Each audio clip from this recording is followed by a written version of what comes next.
Bonsoir et merci de vous joindre à nous. Le barrage de Liwesso est la toute dernière réalisation de notre pays en matière hydroélectrique. Notre numéro de ce soir est un gros plan sur cet ouvrage qui est presque entièrement terminé après 4 ans de travaux. Pour en savoir plus sur le barrage de Liwesso, j'ai l'honneur d'accueillir celui qu'on peut appeler le patron des constructions des barrages aux grands travaux, M. Léon Ibovi. M. Ibovi, merci d'être avec nous. Vous êtes ingénieur électricien, vous êtes le coordonnateur des projets Imbulu Liwesso aux grands travaux, et à la SNE, la Société nationale d'électricité, vous êtes le directeur général adjoint chargé de la production et du transport. On peut dire qu'à ces 2 titres, vous n'avez presque pas le temps de chômer. Monsieur Ibovi, dites-nous un peu, le barrage de Liwesso, il en est où aujourd'hui? Merci Jean-Claude Kakou. Je peux dire que c'était un rêve, mais c'est une réalité aujourd'hui. Lancé le 12 mai 2012 par son Excellence Monsieur le Président de la République, les travaux de construction du barrage de Liwesso sont presque achevés. Elle dispose d'une puissance installée de 19,92 MW et depuis juin 2016, la ville de Wesso est alimentée. Bon, alors, à part Wesso, le barrage de Liwesso est appelé à desservir quelle localité? La vocation première de la ville de Wesso est une promesse du président de la République dans son projet de société aux populations de Wesso. De savoir que Wesso est une des 4e villes de notre pays. Et un grand centre économique. Un grand centre économique. Ensuite, il est envisagé là-bas une zone économique spéciale. Donc il fallait chercher, retrouver un site aménageable possible pour alimenter la ville de Wesso et ses environs. À ce jour, le barrage de Liwesso alimente la ville de Wesso et ainsi que la sous-préfecture de Mokeko, notamment la ville de Mokeko. Alors, il est prévu à terme la construction d'une ligne 30 kV pour alimenter la ville de Pokola, qui est une communauté urbaine. Et là-bas, nous avons les sociétés de bois, CIB, et la ville de Ngombe. Et là-bas aussi, nous avons la société IFO. Voilà le premier périmètre de la zone. Bon, alors, racontez-nous un peu l'histoire de ce barrage depuis la signature du contrat avec la société chinoise et le lancement effectif des travaux. L'histoire de Liwesso, c'est d'abord Liwesso, c'est le nom d'un village de pêcheurs qui se situe au pont sur la rivière Lengwe. Ah, c'est pas sur la rivière Sanga? Non. Sanga est un des affluents. Donc c'est le bassin versant. La Sanga constitue le bassin versant. Donc nous sommes sur la rivière Lengwe et de là existe l'ensemble des cataractes sur lesquels on peut ériger au moins 3 centrales sur les cascades. Et les Suisses, une société suisse universelle a fait les premières études sur ce site, avait envisagé à l'époque la construction d'une centrale d'une puissance de 13 MW. Et lorsque le président nous a donné la charge de conduire ce projet avec les amis allemands, la société Fischner, nous avons pensé qu'on pouvait faire mieux et nous l'avons démontré. De 13 à 19. On est passé donc de 13 à 19,92, donc presque 20 MW de disponibilité. Et donc, c'est en ce moment-là que le président y a cru beaucoup. Et lorsqu'on a présenté l'avant-projet, l'étude de faisabilité, et on a fait recours au financement nécessaire avec nos amis chinois qui ont accepté de financer ce projet. Et nous avons donc finalisé les études d'avant-projet détaillées, les études d'exécution. Et les travaux ont commencé donc, lancés par le président le 12 mai. Y a-t-il eu des expropriations pour construire ce barrage? Parce que c'est souvent le cas. Pas des expropriations comme telles. Parce que la zone dans laquelle se situe le barrage est une zone de réserve déjà, dans laquelle c'est une propriété des IFO. Il faut respecter les normes en matière d'économie forestière. Donc c'est une zone qui a été pratiquement déboisée. Et la première condition pour l'acceptation d'un tel projet, il fallait faire l'étude d'impact environnemental. Donc nous avons procédé à l'étude d'impact environnemental qui a démontré qu'il n'y avait pas de conséquences sur l'écosystème, sur les populations et sur les problèmes de santé. Ce qui s'est avéré vrai puisque aujourd'hui le barrage est en fonctionnement. Pas de problème aquatique, nous n'avons pas de problème d'eau, nous n'avons pas de problème de la forêt qui a été noyée et qui aurait eu des conséquences sur les populations et sur même les mammifères qui habitent la zone. Donc c'était la première condition. Et ensuite, nous avons procédé dans les rites et coutumes de notre pays aux propriétaires terriens dans la zone à leur demander de bénir les sites et les donner. Et on nous l'a donné, il faut dire gracieusement pour dire on a promis au président, on veut le développement du pays et à titre symbolique, nous avons eu ce terrain. Les propriétaires fonciers ou terriens n'ont rien demandé en contrepartie. En contrepartie, ils ont été heureux que le président ait choisi ce site pour développer l'énergie qu'ils attendaient. Alors, en contrepartie, non seulement l'alimentation de l'Iweso était prévue, le président nous a donné instruction d'alimenter le village de l'Iweso pour lequel on a procédé à l'adduction d'eau potable et aussi au raccordement électrique pour que les populations donc l'Iweso aujourd'hui est éclairé. Est en cours d'éclairage parce qu'il reste que la dernière partie que la SNE... Alors qu'est-ce qu'on trouve comme infrastructure autour du barrage? Je veux dire école, hôpital, hôtel, etc. Alors c'est une particularité que nous avons eue sur la gestion des ouvrages depuis que nous sommes en train de conduire ce projet avec le président en 2003 en partant d'Imbolo. Nous avons pensé que les conditions que nous avions eues à l'époque dans les barrages, les premiers barrages, au Djoué, à Mukukulu, ce n'étaient pas des conditions de vie très modernes. Mais cette fois-ci, nous avons mis au premier plan la condition de vie pour les populations et pour les agents qui y travaillent. Le premier problème, c'est moderniser d'abord les logements. Donc, tous les logements sont modernes à l'Iweso, équipés avec climatisation et tous les systèmes qu'il faut. Il y a les voiries urbaines, il y a les aires de sport, et il y a des magasins, il y a l'infirmerie, il y a un hôtel qui peut accueillir donc les gens qui viennent pour visiter le barrage et y rester, donc on peut y vivre. Il y a un restaurant qu'on peut mettre en location. Ce n'est pas forcément pour le personnel? Non, ce n'est pas pour le personnel, pour tous ceux qui peuvent, de passage par aller à Ouesso, qui peuvent rester là pour admirer la forêt du bassin du Congo et aller visiter le barrage. Il suffit d'avoir une autorisation d'accès, mais on y vit sans problème parce que vous écoutez, même encore, là-bas il existe encore même des singes et des gorilles qui sont là, qu'on peut bien voir. Et je vous invite à visiter, c'est très beau. Merci, invitation acceptée. Les difficultés rencontrées dans la construction de ce barrage, parce que j'imagine qu'un chantier en pleine forêt vierge, c'est pas évident. Il faut dire que la particularité du site de l'Iweso, c'est qu'il se situe à la fois dans une zone forestière du bassin du Congo, et deuxièmement dans une zone fortement empierrée. Donc il n'y a que de la pierre partout. Alors donc là, nous avions quand même eu des grands problèmes parce qu'il fallait casser de la pierre partout. Deuxième élément, il y avait la forêt vierge. C'est la forêt du bassin du Congo où vous n'avez pas une piste quelconque que vous allez comme ça, il fallait tout aménager et abattre des gros arbres qui avaient des dimensions de 50 à 70 cm. Et donc ça, c'était énorme. Surtout lorsque, outre le site, il fallait construire une ligne de 74 km. C'est à ça que je pense justement. Oui. 74 km en pleine forêt. En pleine forêt et sur un layant, techniquement, que la norme nous demande de respecter, qui est de 50 mètres.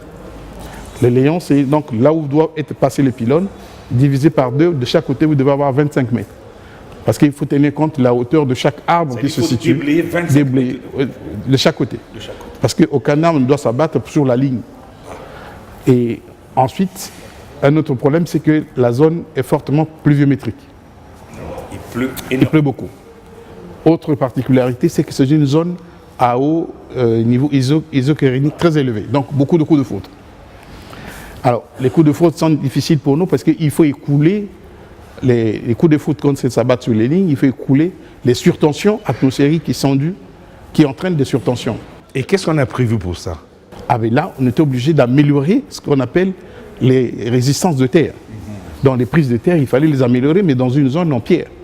Et donc, il fallait étudier, mailler mieux la couche végétarienne qui se situe sur la pierre pour permettre d'avoir des résistances de terre améliorées. Parce que les résistivités, après les mesures des résistivités des sols, elles étaient très élevées dues à la présence de la pierre. Mais là, donc, il fallait faire des aménagements spécifiques pour réduire les résistances de terre, pour permettre l'écoulement des surtensions qui peuvent survenir sur les lignes, parce que ça casse les isolateurs et ça fait rompre le lien électrique entre la machine et le poste à Ouesso. Et ça, c'était redoutable pour nous. Qui assure le fonctionnement, la maintenance, l'entretien de tout cet ouvrage? Du point de vue du fonctionnement, il y a ce qu'on appelle la mise en service industrielle de l'usine. La mise en service de l'usine, généralement, c'est 3 mois. Donc en ce moment aussi, nous sommes encore avec quelques amis chinois et la Société nationale d'électricité, qui a souvent en charge de la gestion des ouvrages, a affecté un nombre d'ingénieurs qui est là-bas, qui pilotent la centrale aujourd'hui. Donc on est en phase de semi-industriel et de production. En cette phase, il est prévu donc la formation de ces jeunes gens qui devaient continuer en France et en Chine pour pouvoir reprendre le service continu, comme à l'habitude, comme à Imbulu et comme au Djoué, comme ailleurs, par des Congolais qui sont formés pour ça. Tout à fait. Bon, d'ici la fin de l'émission, nous allons revenir sur l'Iweso. Parlons un peu de Imbulu. On peut en dire un mot. Il fonctionne aujourd'hui normalement, le barrage d'Imbulu. Le barrage d'Imbulu dispose de ces 4 groupes avec une puissance installée de 120 MW. Elle est mise en service depuis 2010. C'est notre plus grand barrage au plan hydraulique qui a connu à peu près 7 années de construction avec et les études d'avant-projet détaillées et les études de faisabilité. C'était un challenge très très fort parce que c'est quelque chose qui a été promis par le président, envisagé par le président déjà dans le plan quinquennal, dans le 82-85. À l'époque, la Banque mondiale elle nous avait dit écoutez, vous n'avez pas besoin de ça, il faut prendre le courant à Inga. Et il nous fallait prendre le courant à Inga. Et Brazzaville était subordonné à prendre 90 MW de la RDC. À Inga. Et c'était coûteux à l'époque. Et donc, au sortir des événements sociopolitiques, le président a décidé de construire ce barrage très magnifique, très moderne, et donc qui marche bien aujourd'hui et qui attend sa révision normalement pour les 5 ans après. Je vous donne l'occasion d'apprécier cette rumeur dont vous avez certainement entendu parler. Il y a une rumeur qui disait que ce barrage d'Imbulu avait été construit sur un terrain sablonneux et qu'il connaîtrait d'énormes problèmes. Qu'est-ce que l'ingénieur pense de cette rumeur? Non, c'est une fausse rumeur. Yeah. C'est l'une de nos belles centrales. Donc on ne peut pas dire autrement, c'est une fausse rumeur. D'abord, pour construire un barrage, tout comme celui de l'Iweso, ce barrage n'est pas sur le lit de la rivière. Vous avez le barrage qui barre la rivière et le barrage sert à constituer ce qu'on appelle un bassin de retenue d'eau pour que l'eau s'élève, puisque la puissance d'une centrale est fonction du débit de la rivière et de la hauteur de chute. Donc il faut créer une hauteur de chute avec la constitution d'un bassin. C'est pour ça que nous avons on appelle un barrage. Après le barrage, à côté, vous avez ce qu'on appelle l'évacuateur de crues qui permet d'avoir une étude millénaire pour savoir les différentes crues au cas où il arrivait des grandes pluies, comment évacuer ces eaux et pour ne pas que ça inonde le barrage. Et troisièmement, vous avez l'usine qui est construite à côté sur une terre ferme. Et après, on dévie par des conduites forcées ou des conduites d'aminées à partir d'une prise d'eau que l'on constitue, qui est le socle de captage de l'eau pour amener là. Et l'eau qui est produite captée à partir de la prise d'eau, amenée dans les turbines, tourne et rejoint la rivière normale et continue son cours normal.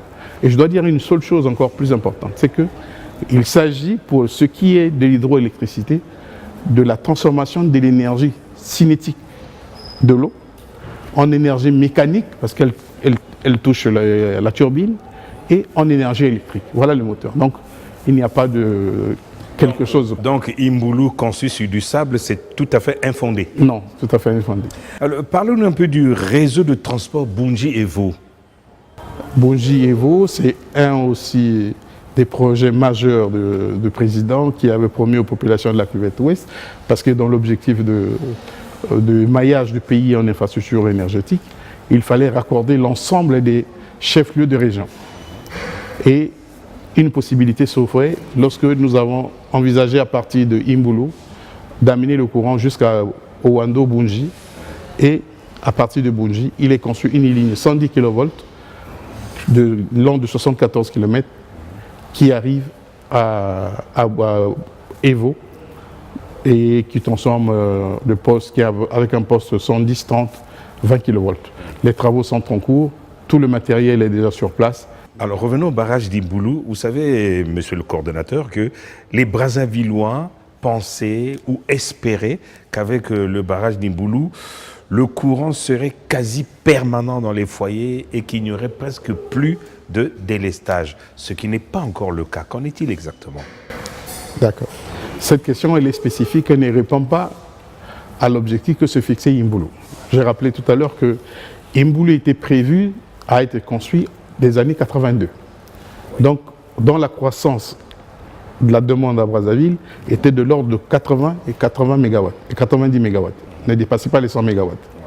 Vous comprenez qu'avec les 120 MW, Mukokolo déjà pouvait répondre à cette exigence. Mais par contre, nous disposions d'une centrale de Mukokolo avec 74 MW qui était d'origine pour servir la zone agro-pastorale des pays du Niari, notamment la Bouenza, le Niari et la Likoumou. Et il fallait alimenter Pointe-Noire. Nous avons ramené cette énergie à Brazzaville. Pointe-Brazzaville s'en suffisait à cette époque. Ouais.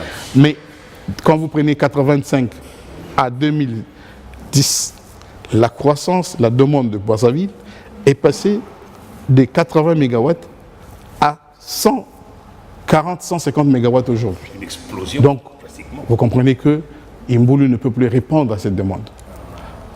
Ensuite, vous aviez le réseau, la partie nord du pays, qui était alimentée jadis par des groupes électrogènes, diesel, et qui fonctionnaient 4 heures, de 18h à 24 heures, donc à peu près 4 heures de temps. Maintenant, les villes de Ngo, de Gamboma, de Djambala, Bunji, Owando, Makwa, sont alimentées, raccordées au réseau de Imbulu. Elles consomment à peu près aujourd'hui l'ordre de 12 MW. Donc quand vous avez extrait ça, vous avez extrait ce qui vient ici, c'est tout à fait normal qu'il y ait des besoins en ressources. Mais le gouvernement ne s'est pas arrêté là. Parce que pour régler le problème de Brazzaville, non seulement nous avons réduit la dépendance que nous avions de notre grand voisin de la RDC, on ne prend plus d'énergie, sauf en cas de force majeure, ce qui fait que nous avons toujours un lien électrique entre eux et nous. Mais pour régler le problème de surplus de la demande de la ville de Brazzaville, le gouvernement a construit la centrale électrique du Congo qui envoie une partie de l'électricité de Pointe-Noire à Brazzaville. Ce qui fait qu'on peut dire qu'aujourd'hui, la situation de Brazzaville, au plan de production et de transport, ne pose pas de problème de l'énergie qu'on amène. Par contre, le problème qui se situe, c'est dans la ville de Brazzaville particulièrement qui revient. Pourquoi les gens n'ont pas assez de courant? C'est le problème du réseau de distribution et l'aménagement de nos villes. L'accroissement en désordre de notre ville, de l'espace de notre ville.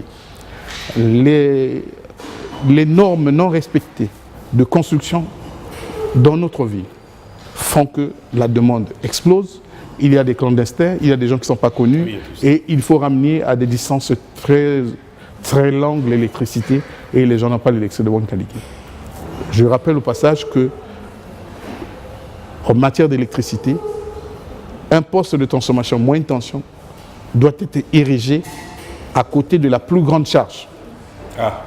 Donc si vous avez un immeuble de 5 niveaux et aux alentours vous avez des petites villas, c'est à côté de l'immeuble que l'on doit construire le poste moyenne tension. Deuxièmement, le rayon de d'un poste basse tension pour alimenter un client, le tout dernier qui part d'un poste, doit être au moins de 650 mètres. Donc, au milieu, si vous êtes à 1,5 km, vous ne pouvez pas être raccordé à un poste. Mais il arrive que nos voisins, avec toutes les périphéries, se retrouvent même à 1 km pour ceux qui se plaignent.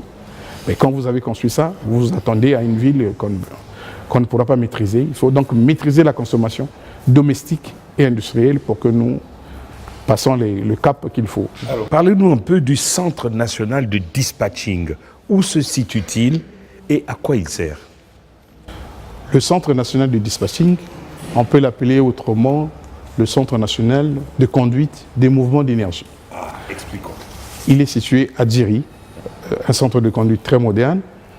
Je peux vous dire que les Congolais doivent être fiers, puisqu'il est le 4e centre national de dispatching en Afrique.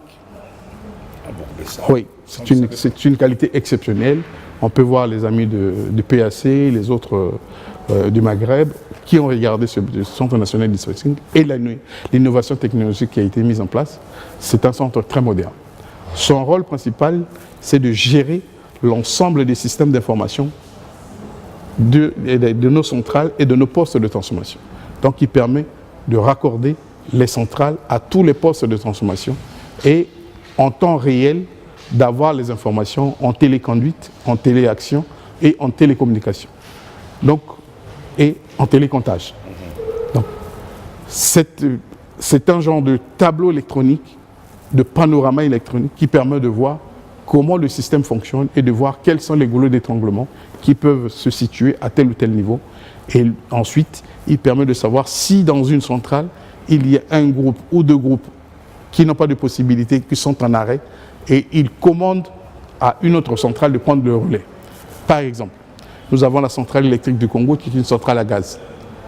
Donc c'est une centrale qui fonctionne, qui a des turbines à grande vitesse et qui utilise du gaz qui coûte un peu d'argent. Mais nous avons d'autre part les centrales hydrauliques qui, elles, utilisent de l'eau. Et l'eau ne se stocke pas. Ah oui. Et l'eau ne se stocke pas. Au fur et à mesure que nous avons de l'eau, il faut permanemment utiliser de l'eau. Donc lui, il détermine quelle est la centrale de base. Quand nous avons de l'eau, il privilégie les centrales hydrauliques. Et quand nous n'avons pas assez d'eau, l'eau diminue, ce qu'on appelle la période d'étiage. La centrale à gaz devient le moteur du système électrique. Parce que là, il faut produire à ce moment-là le plus large possible parce qu'on a suffisamment de gaz. Donc c'est lui qui régule au fait le système. Et quand vous avez donc des partenaires comme le code de l'électricité permet aujourd'hui de l'ouverture aux producteurs indépendants, le Centre national de dispatching, ces gens normalement prêtent serment dans d'autres pays. Ah bon? Oui, parce qu'ils ont l'obligation de respecter les contrats de mise à disposition de l'énergie.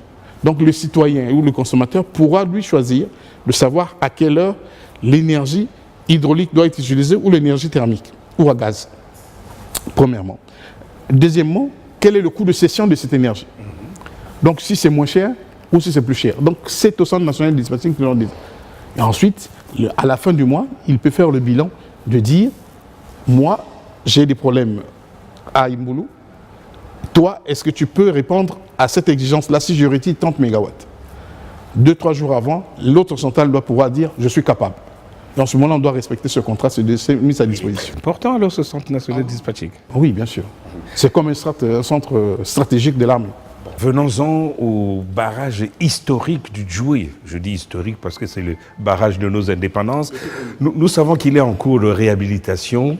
À quoi vont aboutir les travaux actuels? D'abord, je vous rappelle que le barrage du Djoué, vous comprenez que c'est des ouvrages qu'on néglige pas vraiment. Le barrage du Djoué est mis en service en 1952. Il servait d'alimentation des deux villes de Brazzaville, Léopoldville et Brazzaville. Ah bon? Donc, quand nous disons que nous importions de l'électricité les années 90 ici, mais on oublie que Kinshasa, Léopoldville à l'époque, prenait l'électricité à partir de Brazzaville. C'est la centrale du Djoué à partir d'un câble sous-marin qui alimentait Léopoldville. C'est nous les premiers à leur alimenter. Il y avait un câble sous-marin. Ouais, voilà, il faut d'abord ça pour dire que c'est d'abord historique. C'est notre centrale, c'est ça, dans le cas de l'AF. Et en plus, il a été plusieurs fois réhabilité et tout. Maintenant, l'option que l'on a retardée, parce que c'est l'une des centrales, c'est très rare d'avoir une centrale comme ça dans le cœur de votre ville. C'est sa spécificité. Il n'a pas besoin d'assez de transport d'énergie, les longues lignes de transport en pleine ville. Voilà. Et c'est pour ça que le gouvernement a décidé, donc, du passage de la puissance de 15 MW à 19 MW, donc dans sa réhabilitation et sa modernisation, il va nous apporter 4 MW supplémentaires. Ce qui va apporter quoi de nouveau à Brazzaville? Un apport d'énergie supplémentaire, parce que non seulement qu'elle en arrêt, il nous manque ces 15 mégas que nous avions, si nous les avions. Il est en arrêt total en ce moment. En arrêt total, puisqu'il est en travaux. Et en plus, on va ajouter 4 MW. 4 MW, c'est suffisant pour tout un bon quartier, donc c'est quelque chose qu'on n'a pas. Et ça prend fin d'ici quand, à peu près, cette réhabilitation? Si les travaux avancent mieux, normalement, d'ici fin 2017, les travaux seront terminés. Mukukulu. Mukukulu, c'est l'une de notre vieille coopération avec les amis chinois et que nous avons commencé en 1974 et le premier groupe a été alimenté en 1978, qui fonctionne à merveille jusqu'à aujourd'hui. La dernière révision a eu lieu en 2009. Elle demande un coup de fouet, mais les 4 groupes marchent encore. On a quelque chose. Et Mukukulu va dans les deux sens, Brazzaville et Pointe-Noire. Oui. C'est bien ça. Mukukulu va dans les deux sens, Pointe-Noire et Brazzaville. Parce qu'elle injecte l'énergie sur Bouansan, Kayi, Loudima, et qui va sur Pointe-Noire, et qui revient sur la ligne Loudima-Mindouli pour atteindre Brazzaville. Donc nous disposons de 74 MW en temps des grandes pluies, et sauf qu'on connaît l'étiage lorsque nous avons une diminution de l'eau pendant la période de saison sèche, ce que nous appelons l'étiage. Alors, si vous le voulez bien, M. Ibovi, parlons maintenant du rêve du Congo, le barrage de Sounda. Le barrage de Sounda, c'est quelque chose que le Congo a comme si on peut appeler les réserves minières ou les réserves pétrolières que nous avons dans le pays. Parce que c'est le plus grand barrage site qui permet d'aménager, d'avoir une puissance installée qui peut aller de l'ordre de 500 à 800 MW. Donc déjà ça, il n'y a pas un site comme ça au Congo hydraulique qui a cette puissance. Après Sounda, il y a le barrage de Cholet que nous rêvons, mais qui, lui, dépend fortement aussi de l'autre côté du Cameroun, à partir de sa retenue. Mais les études de Sounda ont commencé avec EDF depuis les années 62. Donc, c'était le rêve du président Massamba Deba à l'époque déjà, donc de nos premiers dirigeants, et c'est quelque chose que nous réservons pour aujourd'hui et pour les générations futures. Donc, actuellement, les études sont en cours. Sous le président Lissouba, on avait commencé à vouloir le mettre en chantier à partir des modules, mais là, il a été réactivé compte tenu des besoins qui se passent à Pointe-Noire, avec le port minéralier, avec toute la zone économique spéciale qu'il va y avoir à Pointe-Noire. Les besoins sont énormes et le gouvernement travaille beaucoup. Aujourd'hui, avec la Banque mondiale, les partenaires chinois, les partenaires russes, pour savoir comment alimenter ce chantier. Mais la seule condition, c'est que nous sommes assujettis aux études d'impact environnemental qui permettraient de déterminer, barrage de Sounda, les études d'impact environnemental qui permettent de déterminer la puissance à dégager, parce que le bassin de Niari recommande que si vous allez au-delà de 500 MW, il y a quelques villes qui seront noyées. Allez, donc, d'après les premières études. Donc, il faut regarder à quel niveau se situer pour produire. Et il paraît que si jamais on arrive à réaliser Sounda, il va servir beaucoup plus à l'exportation. Les besoins internes sont énormes aujourd'hui. Je vous donne que y a quelque chose que les Congolais ne disent pas. Il faut savoir que, pour votre information, non seulement ce site, à l'époque, il est intéressé par les Sud-Africains qui voulaient avoir l'électricité chez eux, même les Nigériens voulaient avoir. À partir de Sounda, il faut amener donc des lignes électriques plus en Égypte et ailleurs, ceux qui avaient besoin de ça. Mais, cependant, aujourd'hui, malgré que nous envisageons Sounda, le développement économique du pays, il faut savoir qu'en termes de ratio, le Congo a une puissance installée de près de 771 MW aujourd'hui. Qu'en 10 ans, nous avons vraiment fait ce que les autres n'ont pas pu faire, par la construction des ouvrages que nous avons. Et quand on prend ça, pour nous, dans notre métier, généralement, on rapporte ça à la population. Quand on rapporte à la population qui est de 4 millions, dans le cadre des objectifs du millénaire pour le développement, du taux d'accès à l'électricité, on pourrait dire que normalement, nous avons, en termes de puissance installée, tout le monde devait avoir un peu de son courant. Donc c'est un effort considérable que nous avons fait. D'autre part, on n'avait que 700 km de lignes haute tension. Et en 3 ans et demi, nous avons construit 850 km de lignes pour amener 1500 km de lignes dans le pays. Ce qui a permis d'avoir le courant de Pointe-Noire aujourd'hui, en passant par Mindouli, Lodima, Brazzaville, Oyo, Gamboma, jusqu'à Makwa. Donc, ramener le boulevard énergétique. Ce qui permet que si Sunda est construit, d'avoir trouvé des voies d'évacuation de l'énergie, non seulement disposée pour la ville de Pointe-Noire, mais de ramener aussi à Brazzaville une autre partie, puisque la puissance s'installe. La puissance augmente au fur et à mesure. Voilà. Monsieur Ibovi, nous arrivons à la fin de notre émission. Je vous permets de conclure sur un des 4 barrages. Revenons sur Liwesso. Y a-t-il quelque chose à ajouter que vous n'avez pas dit pendant l'émission?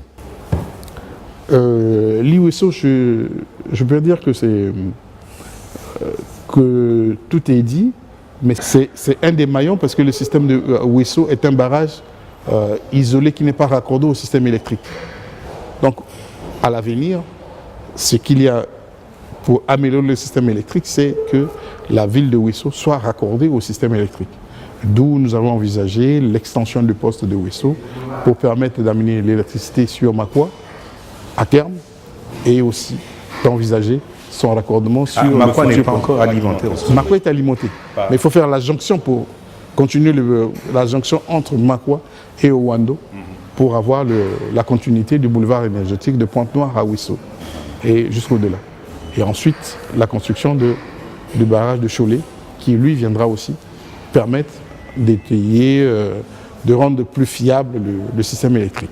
Mais dans son ensemble, on peut dire que le Wesso, on attend les quelques finitions que nous avons eu faites cette phase industrielle pour que le président procède à remettre cet ouvrage si beau aux populations de la Sangha, qui seront très heureuses.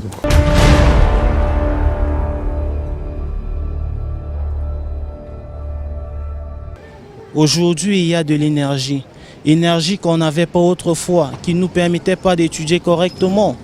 On l'a, et dans le domaine du commerce, on pense qu'à travers cette énergie-là, on pourra au jour d'aujourd'hui créer des entreprises qui vont permettre de recruter les jeunes de la Sangha, des jeunes qualifiés, afin que le taux de chômage puisse baisser. Donc, à travers tout ça, nous ne pouvons que féliciter le président pour ses faits. Quand vous avez appris que le barrage de Liwesso envoyait déjà le courant ici, quelle a été votre réaction? Nous étions très fiers. Là, nous nous sommes sentis vraiment au Congo, congolais, et nous avons vu vraiment le développement. Vous voyez, c'est tout en quelques temps, vous voyez, c'est très beau. Nous disons merci au président de la République. Et vous avez le courant 24 heures sur 24? Oui, 24 heures sur 24, comme vous le constatez. Ça, comme je vous ai dit tantôt, ça va aller progressivement. Ce soin qu'on sort, ils auront aussi, ça va aller progressivement. Vous savez, c'est pas facile. Nous disons déjà merci au président de la République, son Excellence Sassou Nguesso, pour avoir donné un plus à ce département. Voilà, vous voyez, nous avons la route et la lumière qui est en train d'arriver progressivement.